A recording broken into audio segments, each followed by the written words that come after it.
వివేకానంద రెడ్డి గారి హత్య అనేటువంటిది ఇప్పుడు బాజీ గారు అన్న అది కోల్డ్ స్టోరేజ్లో పెట్టేశారంటున్నారు సార్. అసలు ఈ యొక్క ఈ కేసులో చాలా అన్యాయమైనటువంటి వాదనలు జరుగుతున్నాయి. ఇప్పుడు ఆయన కూతురు సునీత గారు ఎవరైతే నేను చంపేశానో అన్నటువంటి వ్యక్తి రెడ్ రోడ్లో హ్యాపీగా సంతోషంగా జాలీగా కుటుంబంతో తిరుగుతూ ఉంటే ఇది ఒక రాజకీయ కోణంలో ఈ ఈ బురద చల్లడం కోసం ఈ విధంగా వాళ్ళని జైల్లో పెట్టండి, వీళ్ళని జైల్లో పెట్టండి, నాకు ఇంకా విచారణ కావాలి, తొందరగా ఎవరు చంపారనేది ఒక జడ్జిమెంట్ రాకుండా ఇంకా నాకు విచారణ కావాలా, విచారణ కొనసాగించండి అంటూ కోర్టులో పిటిషన్లు వేయడం అనేటువంటిది చాలా ఘోరమైనటువంటి ప్రక్రియ సార్.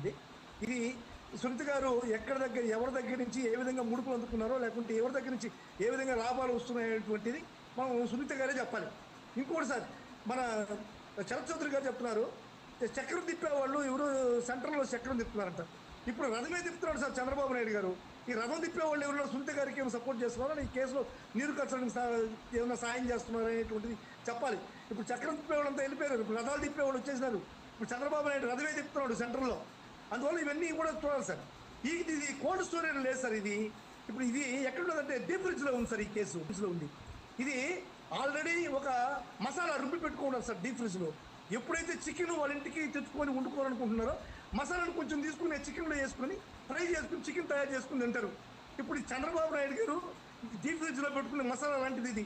29 వరకు ఎలక్షన్ అయ్యేంత వరకు డీప్ ఫ్రిడ్జ్లో మసాలా ఉంటుంది. ఆ మసాలా తీయడు అట్టే ఉంటుంది. ఆ మసాలా 29లో మళ్ళీ చికెన్ వండుకునేటప్పుడు మసాలా తీసుకొచ్చి వేసుకొని మళ్ళీ మసాలా ఉండడానికి ఆయనకి కావాలా, 29 ఎలక్షన్కి మసాలా సునీత కావాలా, వివేకానంద హత్య కావాలా, మళ్ళీ వైఎస్ షర్మిల గారు మాటలు కావాలా, ఇవన్నీ కూడా జగన్మోహన్ రెడ్డిని సంధించడానికి బాణాలు కావాలి. చంద్రబాబు నాయుడు గారు ఇది తెగనీడు, ఖచ్చితంగా ఆయన రథమే చెప్తాడు. దీంట్లో ఉండేటువంటి కోణం అనేటువంటిది రాజకీయ కోణం కుదుపుకున్నది. నిజమైనటువంటి మీ పాయింట్ అర్థమైంది సార్. బాజీ గారు కంక్లూడ్ చేసేయండి 30 seconds. చాలా మధుసూదన్ రెడ్డి గారు అన్యాయంగా మాట్లాడుతున్నారు. సునీత రెడ్డి గారు ముడుపులు తీసుకొని పిటిషన్